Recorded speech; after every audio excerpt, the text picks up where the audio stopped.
ஷண்முகபரணி சீரியலில் இப்போ ஒரு அட்டகாசமான எபிசோட் வந்திருக்கு. ஸ்கிப் பண்ணாமல் ஃபுல்லோடையும் கேளுங்க. அதுக்கு முன்னாடி எப்படி பிடிச்சிருந்துச்சுன்னா லைக் பண்ணி பாருங்கள். ரொம்ப பிடிச்சிருந்துச்சுன்னா நம்ம சேனலுக்கு வந்து சப்ஸ்கிரைப் பண்ணி கண்டினியூஸ் ஆதரவு தாங்க. ஒருத்தர் வந்து சவுந்தரபாண்டிக்கிட்ட வந்து பேசுகிறாங்க. ஐயா, நீங்கள் வாங்கி கொடுத்தது இதெல்லாம் கிளாஸ்லலாம் கொடுக்குறதெல்லாம் ரொம்ப சூப்பராக தான் இருக்குது. அதை நாங்கள் சாப்பிட்டுட்டு இருக்கோம், இல்லைன்னு சொல்லவே இல்லை. இருப்பினும் வந்து நாங்கள் ஃபோனில் கேட்ட குரல் வந்து வேணும் ஐயா, நாங்கள் பார்த்தே ஆகணும் அப்படின்னு சொல்கிறாங்க. அந்த இடத்துல அவங்கள டான்ஸ் ஆட வைக்கணும். என்னையா நீங்கள் இப்படி எங்களை ஏமாத்துறீங்க? நானும் அவங்க இருப்பாங்கன்னு தான் ஏன் நினச்சிக்கிட்டு இருந்தேன். ஆனால் இப்படி வராமல் இருப்பாங்கன்னு நினச்சி கூட பார்க்கல. அவங்க எங்கேருந்து தெரியுமா வருவாங்க அப்படின்னு சொல்லி ஒரு ஊர் பேர் வந்து சொல்கிறாங்க சவுந்தரபாண்டி. அப்படியா? அப்போனா எவ்வளோ நாள் வேணாலும் காத்துக்கிட்டு இருக்கலாம். நீங்கள் எல்லோரும் வந்து நிம்மதியாக சாப்பிட்டுட்டு நல்லா தூங்கி காலையில் குளிச்சு முடிச்சுட்டு ஃப்ரெஷ்ஷாக இங்கே வந்தீங்கன்னா அவங்க வருவாங்க. அதுக்கப்புறம் என்ன அப்படின்னு நம்ம சவுந்தரபாண்டி வந்து சொன்னோன்னே, சரியா சரியா ரொம்ப சந்தோஷங்கிற மாதிரி சொல்லிட்டு இருக்காங்க. ஒரு பக்கம் நம்ம பரணியும் சண்முகமும் அப்படியே திங்க் பண்ணிகிட்டே இருக்காங்க. இந்த விஷயத்த நம்ம எப்படி ஹேண்டில் பண்ணுறது? முதல்ல அவங்க எங்கே இருக்காங்கன்னு நம்ம தெளிவாக வந்து தெரிஞ்சுக்கணும். எந்த ஊரில் இருக்காங்கன்னு தெரியாமல் நம்மளால் எதுவுமே பண்ண முடியாது அப்படின்னு சொல்கிறாங்க. நிச்சயம் வந்து இதுக்கு மூல காரணம் யார்? உங்கள் அண்ணன், அப்பா, அப்புறம் சனியத்தோட மனைவி கிட்ட பேசினா மட்டும்தான் இதுக்கு வந்து தெளிவு வரும் அப்படின்னு சொல்லி நைட்டு வந்து ஒரு 10 மணி வாக்கில் அவங்க வீட்டு பக்கம் போய் கதை வந்து மாங்குன்னு தட்டுறாங்க. நம்ம பரணியும் ஒரு பக்கம் சண்முகமும் என்னது இந்த நடு ராத்திரி யார் வந்து கதவை தட்டுறதுங்கிற மாதிரி தான் கேட்குறாங்க. அந்த இடத்துல நம்ம சனியனோட பொண்டாட்டி பஞ்சவரணம் கதவை திறக்கிறாங்க. என்ன சண்முகம் பரணி 2 பேரும் இங்கே ஒன்றா வந்திருக்கீங்க? இல்லை, உங்கள்கிட்ட ஒரு விஷயத்த சொல்லிட்டு போனான்னு வந்தோம். அக்காவோட வாழ்க்கையில் நீ தேவலாம் பிரச்சனையை வந்து ஏற்படுத்தாத, அவ்வளோதான் சொல்ல முடியும். அதெல்லாம் ஒன்றும் இல்லைக்கா, இந்த பரணி வந்து அப்பையிலேருந்து நான் சொன்னேன் கேட்கவே மாட்டேங்கிறான்னு சொல்லி பொடி வச்சு பேசுகிறாங்க. அந்த இடத்துல நம்ம சண்முகம் என்ன சொல்கிறீங்க? எனக்கு எந்த உண்மை வந்து தெரியாமல் இருக்குது, எனக்கு தெரிஞ்சே ஆகணும், சொல்லுங்கிற மாதிரி கேட்குறாங்க. அந்த இடத்துல நம்ம பஞ்சவர்ணம் சனியன் அண்ணனோட மனைவி வந்து கேட்டுட்ருக்காங்க.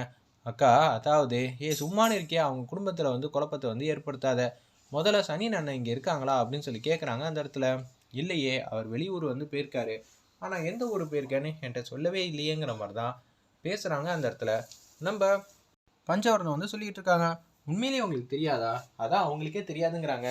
என்னையா பிரச்சனைன்னு பரணி வந்து பேசிகிட்டு இருக்கா? இது பிரச்சனை தான், ஆனால் அவ்வளோ பெரிய பிரச்சனை இல்லை.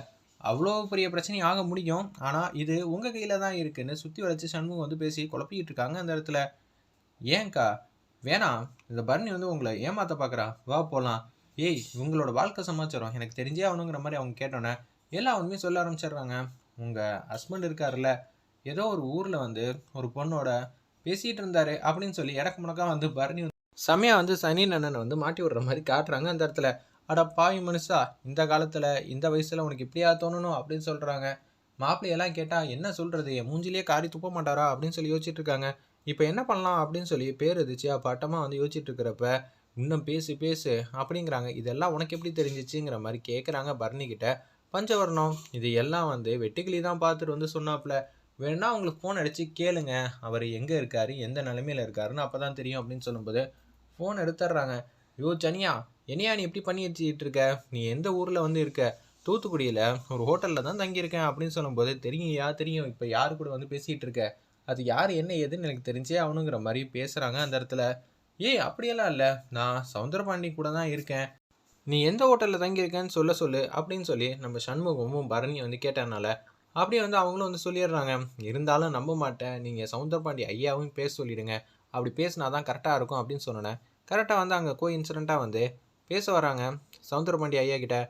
நம்ம சனியனண்ணே, என் பொண்டாட்டி என் மேலே சந்தேகப்பட்டு இருக்கா, என்ன ஏதுன்னு நீங்கள் தான் தீர்த்து வைக்கணும், என் வாழ்க்கை சமாச்சாரம் பிரச்சனையா, வீட்டுக்குள்ளேயே விட மாட்டேன், அப்புறம் சாப்பாட்டில் ஏதாவது கலந்து கொடுத்துட போகிறா, தயவு செஞ்சு ஹெல்ப் பண்ணுங்க அப்படின்னு சொல்லும்போது பிஸ்னஸ் மீட்டிங்காக வந்திருக்கேன், 2 நாள் ஆகும் இங்கேருந்து வெளியில் வரத்துக்கு, அது மட்டும் இல்லாமல் ஏகப்பட்ட வேலையெல்லாம் இருக்குமா, அவன் தானம்மா என்னை பத்திரமா வந்து பார்த்துக்கணும்.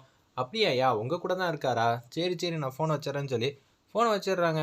சரியா, எல்லாருக்கும் ஒரு பிரச்சனைனா உனக்கு ஒரு பிரச்சனை வந்துட்டு இருக்கு, யார் இந்த மாதிரி பொய் சொல்லி ஏமாத்தினாங்கன்னு தெரியலையா அப்படின்னு சொல்லி பேர் எதிர்ச்சியா பட்டமாக வந்து யோசிச்சுட்டு இருக்காங்க. அந்த இடத்துல நம்ம சனியனை வந்து திங்க் பண்ணுற மாதிரி காட்டுறாங்க. அதான் எல்லா அட்ரஸும் தெரிஞ்சிருச்சுல்ல, ஓகே இங்கேருந்து கிளம்பிடலாம். என்ன பரணி, விசாரிக்காமல் இது மாதிரி பண்ணாத, நீங்களும் 2 பேரும் நம்பிடாதீங்க, யார்ட்டையும் எதுவும் சொல்லிடாதீங்க அப்படின்னு சொல்லும்போது நான் ஏன் சொல்ல போகிறேன், நாளைக்கு வெட்டுக்கிளி இருக்கே, அவனுக்கு ஒரு பூஜையை வந்து போட்ட வேண்டியதான், நல்லா இருக்கிற குடும்பத்தை வந்து பிரச்சனையாக்கி விட்ருவான் போல இருக்கே அப்படின்னு சொல்லி திட்டுறாங்க. பஞ்சவர்ணம் அந்த இடத்துல சரி அப்படின்னு சொல்லிட்டு மொப்பட்டை எடுத்துகிட்டு வேகமாக போகிறாங்க. ஒரு டெம்போ லாரியை வந்து எடுத்துக்கிறாங்க வாடகைக்கு. இந்த 40 பேர்கிட்ட இருக்காங்களே, இந்த 40 பேரோட மனைவியும் அப்படியே அந்த டெம்போ லாரியில் வந்து ஏற்றிட்டு அப்படியே இந்த லொக்கேஷனுக்கு வேக வேகமாக சண்முகம் வந்து அழைச்சிட்டு வந்துட்டு இருக்காங்க. அடுத்த நாள் காலையில் பொழுது விடிஞ்சோடனே எல்லாரும் வந்து சேரில் வந்து பவ்யமாக வந்து உட்காந்துட்டு இருக்காங்க. அப்பன்னு பார்த்து சவுந்தரபாண்டி வந்து பேசுகிறாங்க. ஏய், சூப்பராக வந்து திட்டம்லாம் போட்டாச்சு. இவங்கள மாட்டி விட்றதுக்கு ஏகப்பட்ட பேர்லாம் இருக்காங்களே, அப்பா பாருப்பா, இவங்களுக்கு ஃப்ரண்ட் சீட்டில் தான் கொஞ்சம் தள்ளி எல்லாரும் வந்து கேமராவோட வெயிட் பண்ணிகிட்டு இருக்காங்க. தெரியுதா? ஸ்க்ரீன் திரைக்கு பின்னாடி எல்லாரோட ஃபேஸும் தெளிவாக வந்து தெரிஞ்சிடும். நம்மக்கிட்ட ஏதாவது குடைச்சல் கொடுத்தாங்க, இதை வச்சே வந்து மாட்டி விட்டுறலாம். அப்புறம் என்ன, நம்ம தான் இந்த வாட்டியும் ஜெயிக்க போகிறோம் அப்படின்னு சொல்லி யோசிச்சுட்டு இருக்காங்க.